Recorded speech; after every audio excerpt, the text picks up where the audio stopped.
Saudara Menteri Dalam Negeri Tito Karnavian menginstruksikan untuk semua pihak mengindahkan protokol kesehatan secara ketat dan melarang adanya keramaian dalam bentuk apapun.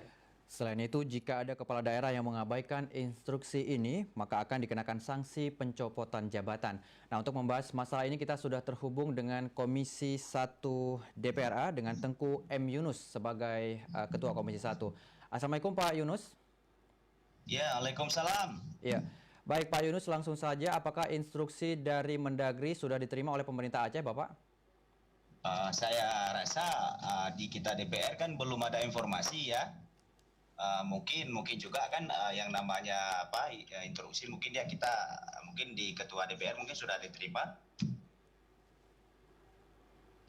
Halo? Ya, baik. Pak, jika melihat kondisi masyarakat Aceh dengan banyaknya acara walimah bahkan seperti acara maulid begitu yang digelar, ini tentunya akan mengundang banyak massa ataupun masyarakat yang berkumpul. Lantas langkah apa yang harus dilakukan pihak pemerintah guna menerapkan aturan yang telah dikeluarkan oleh Mendagri ini, Pak? Ya, kita kan ini Aceh. Kita kan punya aturan khusus kita di Aceh. Ya. Kita di Aceh punya aturan khusus.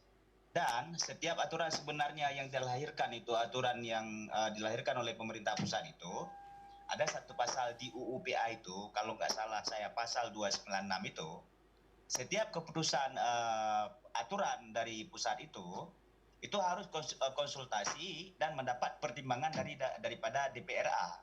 Nah, selama kami DPRA belum di DPRA kami tidak ya kami kan tidak tahu memang harus mengikuti aturan yang mana karena kami kan punya aturan khusus di DPRA, kita kan Aceh.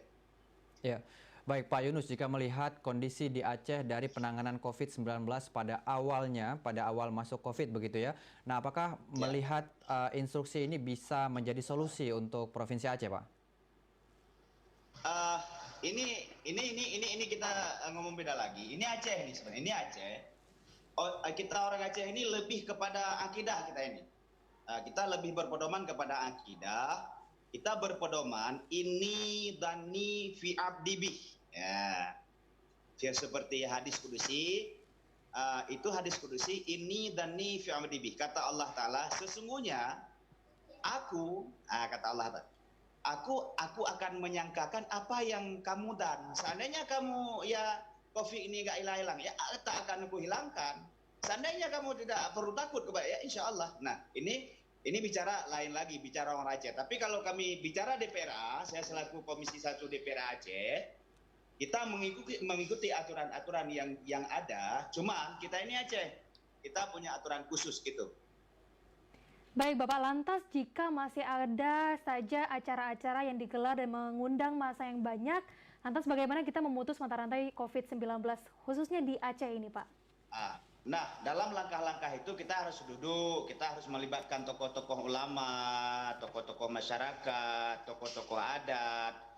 Karena kita nggak bisa menerapkan langsung kepada masyarakat kita Aceh. Karena kita bicara tentang masalah walimah urus, bicara masalah Maulid Nabi, ini kan lagi marak-maraknya Maulid Nabi di Aceh.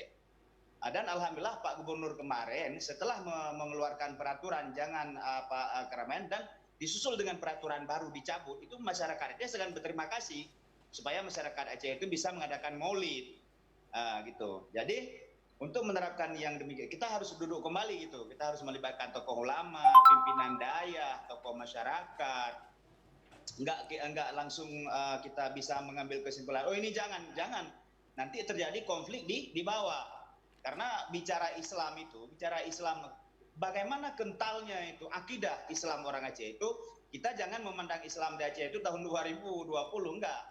Islam di Aceh itu dari kerajaan Perlak, kerajaan Paseh, bahkan yang mengislamkan seluruh se-Asia Tenggara itu orang Aceh. Ini bicara orang Aceh nih, enggak bicara DPRA lagi nih. Bicara DPRA sudah tadi. Ini makanya bahkan wali-wali Songo itu gurunya itu orang Aceh, Syekh Maulana Malik Ibrahim itu bisa ditinjau ulang. Makanya kalau menurut saya kita harus duduk bersama, kita mufakat dan musyawarah. Iya. Nah, menurut Anda Pak Yunus, apa yang harus dilakukan oleh pemerintah Aceh dengan kekhususan Aceh sendiri, Pak? Ya, tentu saja. Dan ini kan ya harus musyawarah menurut saya kalau memang untuk menyikapi masalah itu. Dan alhamdulillah sekarang sebelum ini pemerintah saya rasa sudah maksimal memang. Iya. Baik pihak Kapoldanya, Kodamnya, gubernurnya selalu Iya. menginstruksi supaya kita mengikuti prokes. Ya baik, terima Cuman- kasih. Ya terima kasih Pak Yunus untuk berbincang-bincang hari ini di Aceh hari ini. Assalamualaikum, selamat sore Bapak. Waalaikumsalam warahmatullahi. Baik, dan setelah kita beralih ke